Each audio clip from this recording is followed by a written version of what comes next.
Welcome to iDream. Alcohol consumption injurious to health అని bottles పై రాసి ఉన్న మద్యం ప్రియులు మాత్రం అదేమీ పట్టించుకోరు. అకేషన్ ఏదైనా మద్యం ప్రియులకు ఫస్ట్ చాయిస్ పెగ్ పడాల్సిందే. ప్రపంచవ్యాప్తంగా దాదాపు అన్ని దేశాల్లోని ప్రజలకు ఉన్న అలవాటు ఇది. కొందరైతే ప్రతిరోజు క్రమం తప్పకుండా తీసుకుంటారు. మరి వీటిలో ఏది ఎక్కువ హానికరమో చూద్దాం. ఆల్కహాల్కు సంబంధించి మన దగ్గర విస్కీ, బ్రాందీ, రమ్, వైన్, జిన్, బీర్ ఇలా విభిన్న రుచుల్లో దొరుకుతాయి. ప్రతి ఒక్కరూ తమ అభిరుచులను బట్టి ఇష్టమైన వాటిని తీసుకుంటూ ఉంటారు. అది కొద్ది మంది మాత్రమే వీటిని తీసుకునే ముందు కలిగే దుష్ప్రభావాల గురించి తెలుసుకుంటారు. వైన్ ఒక రకమైన పులియబెట్టిన ద్రాక్ష రసం. నలుపు, ఎరుపు ద్రాక్ష నుండి తయారు చేస్తారు దీన్ని. 2 వారాల పాటు ఓక్ బ్యారెల్స్లో పిండి చేసిన ద్రాక్షను పులియబెట్టడం ద్వారా రెడ్ వైన్ తయారవుతుంది. తర్వాత ఓక్ బారెల్స్లో పరిపక్వం చెందుతుంది. రెడ్ వైన్లో 14% ఆల్కహాల్ ఉంటుంది. దీనివల్ల లివర్ దెబ్బతినే ప్రమాదం ఉంటుంది.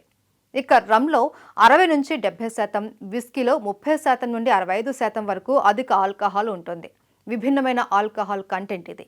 గోధుమ, బార్లీని ప్రత్యేక పద్ధతిలో పులియబెట్టి చేస్తారు.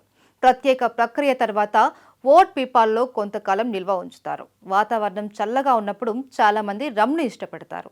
ఇందులోనూ ఆల్కహాల్ అత్యధికంగా ఉండటం వల్ల ఆరోగ్యానికి తీవ్ర ప్రమాదం అంటారు నిపుణులు. ఆల్కహాల్ బెవరేజెస్లో అన్నింటికన్నా బీరు చాలా తక్కువ ప్రమాదం. పండ్లు, ధాన్యం, బార్లీ రసాలతో బీర్ తయారు చేస్తారు. ఇందులో 4% నుంచి 8% లోపు ఆల్కహాల్ ఉంటుంది. అయితే ఆల్కహాల్ శాతం తక్కువగా ఉంది కదా అని బీరు, వైన్ లాంటివి తీసుకోవడం కూడా ఆరోగ్యానికి హానికరం. విస్కీతో లాభం అన్నది చాలా పరిమితంగా తీసుకున్నప్పుడు మాత్రమే. అది కూడా రోజులో 30 ml మించకూడదు అన్నది బేసిక్ రూల్. అదే అప్పుడప్పుడు తీసుకునేవారైతే 60 ml మించినప్పుడు ఆరోగ్య ప్రయోజనాలు ఉంటాయని కొందరు నిపుణుల అభిప్రాయం. కానీ పరిమితికి మించి తాగితే కాలేయం జబ్బులు, క్యాన్సర్ రిస్క్ పొంచి ఉన్నట్టే. మద్యపానం తరచుగా అధిక మోతాదులో తీసుకోవడం వల్ల కాలేయంలో కొవ్వులు పెరిగిపోయి ఫ్యాటీ లివర్ సమస్య ఏర్పడుతుంది.